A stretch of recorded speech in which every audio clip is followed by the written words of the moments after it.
Iran. ప్రస్తుతం ప్రపంచ దేశాలను టెన్షన్ పెడుతున్న పేర్లివే. చీమ చిటుకుమన్నా ఇప్పుడు ప్రపంచం మొత్తం కూడా ఈ రెండు దేశాలపైనే చూస్తున్నాయి.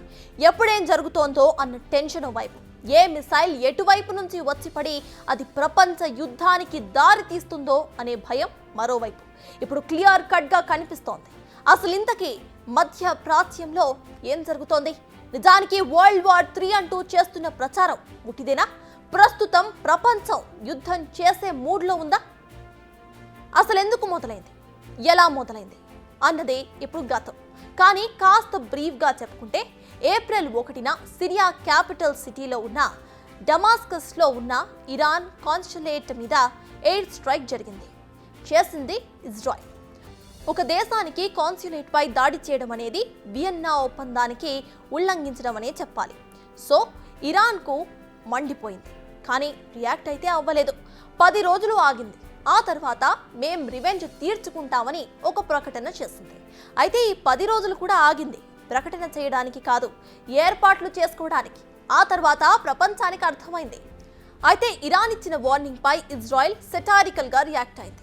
వీఆర్ వెయిటింగ్, వెల్కమ్ అంటూ మరింత రెచ్చగొట్టే ప్రయత్నాన్ని చేస్తుంది. సరిగ్గా 3 రోజుల తర్వాత, అంటే 13వ తేదీన ఇరాన్ అన్నంత పనే చేస్తుంది. కామికాజ్ డ్రోన్స్, ఇక బాలిస్టిక్ మిసైల్స్ ను ప్రయోగించింది. అయితే వీటిని ఇజ్రాయెల్ కూల్చివేసింది. Of course America, Britain, France నేవీలు కూడా ఇందులో పాల్గొన్నాయి. అయితే ఇక్కడ జోర్డాన్ కూడా ఇజ్రాయెల్ కు సపోర్ట్ గా నిలిచింది. జోర్డాన్ ఎయిర్ ఫోర్స్ కూడా కొన్ని బాలిస్టిక్ మిసైల్స్ ను కూల్చివేసింది.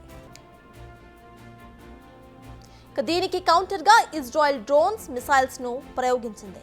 ఇజ్రాయెల్ ను ఫైర్ చేసిన మిసైల్స్ సిరియా ఎయిర్ స్పేస్ మీదుగా ఇరాన్లోని పలు టార్గెట్స్ ను ఢీకొన్నాయి. ఇక్కడే కాస్త కన్ఫ్యూజన్ నెలకొంది. ఇజ్రాయెల్ కౌంటర్ అటాక్ చేసిందని అది అమెరికా ప్రకటించింది.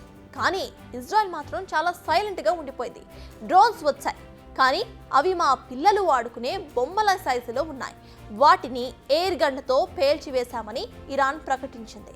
అసలు దానిని దాడిగానే గుర్తించడం లేదని ప్రకటించింది ఇరాన్. వీటన్నిటికంటే హైలైట్ ఏంటంటే, ఇరాన్ ప్రెసిడెంట్ ఇబ్రహీం రాయిసీ అసలు ఇజ్రాయెల్ పేరు కూడా ఎత్తలేదు తన ప్రసంగంలో. ఇది ప్రపంచం మొత్తాన్ని కూడా ఓ రకంగా షాక్ గురి చేసిందనే చెప్పాలి. ఇక ఇరాన్, ఇజ్రాయెల్ ఎందుకు మాట్లాడుకోవడం లేదు? అమెరికా ఏకపక్షంగా ఎందుకు ప్రకటనలు చేస్తుంది? ఇదే ఇప్పుడు బిగ్ క్వశ్చన్ మార్క్ అనే చెప్పాలి.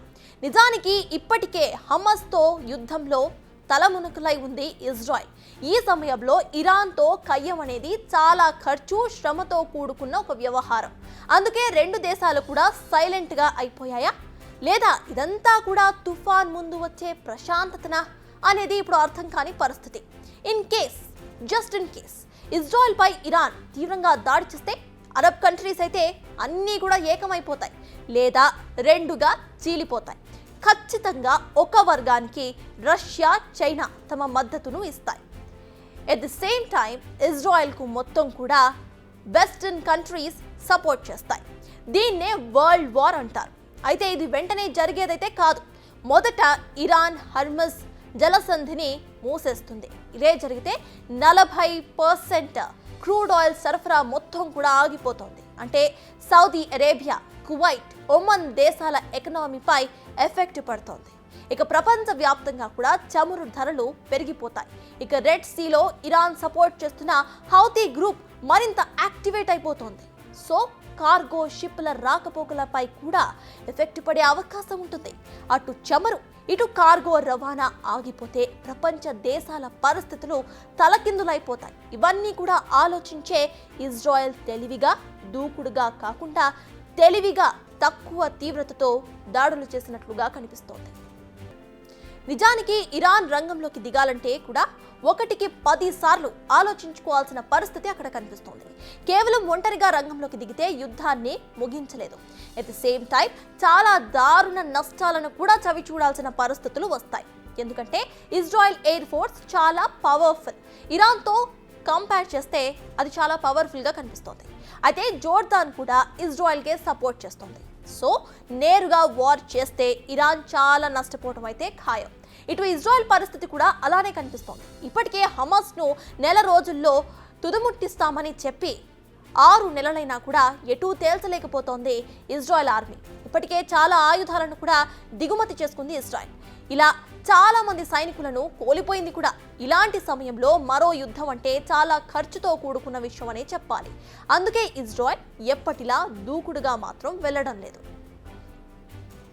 బట్ ఇరు దేశాల మౌనం కూడా ఇప్పుడు భయాన్ని నిద్రలేపుతున్నాయి. ఎందుకంటే ఇజ్రాయెల్ కోవర్ట్ ఆపరేషన్స్ కు పెట్టింది పేరు. ఇరాన్లో ఎక్కడ ఏముందో, ఏ స్విచ్ నొక్కితే ఏం జరుగుతుందో పూర్తిగా క్లారిటీ అయితే ఉంది. ఇప్పటికే ఇరాన్ న్యూక్లియర్ ప్లాంట్స్ ను కూడా టార్గెట్ చేసుకునే అవకాశం ఉందన్న ఆరోపణలు సైతం ఉన్నాయి. ఈ సమయంలో ఏం జరిగినా కూడా దానికి కారణం ఇజ్రాయెల్ అనే భావిస్తోంది ఇరాన్.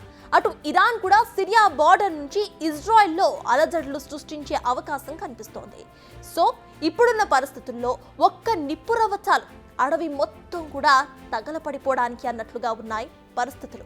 అందుకే అన్ని దేశాలు కూడా ఈ 2 దేశాల్లో ఏం జరుగుతోంది అన్నది కీన్గా అబ్జర్వ్ చేస్తున్నాయి. ముందు జాగ్రత్త చర్యలు కూడా తీసుకుంటున్నాయి. ఇజ్రాయెల్ తీరంలో అమెరికా ఇప్పటికే క్యారియర్ స్ట్రైక్ గ్రూప్ ను కూడా మోహరించేసింది.